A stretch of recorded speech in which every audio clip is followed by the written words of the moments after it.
कृष्ण सखा परमात्मा बलरामासहित अक्रूराबरोबर गोकुळ सोडून कायमस्वरूपी मथुरेला चालले आहेत.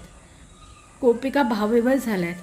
अरे, आमचा आत्मा, आमचा प्रिय कृष्णच जर आम्हाला सोडून गेला तर आम्ही जगून काय करायचं? शरीराने आत्म्याशिवाय कसा तग धरायचा? त्या भावविव्हल झाल्या आहेत. काही सुचत नाही आहे. काही जणांना तर मूर्छा येत आहेत, त्या पडल्या आहेत, विलाप करतायत. मथुरेला कृष्ण निघून गेल्यानंतर परत त्या गोपींना कधीच भेटला नाही.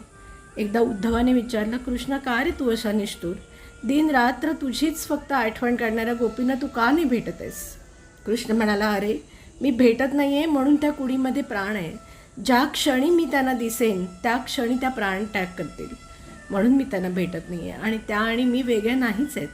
प्रत्येक गोपीच्या मनामध्ये फक्त आणि फक्त कृष्णच होत्या. धन्य त्या गोपी आणि धन्य ते कृष्ण, धन्य तो कृष्ण. जय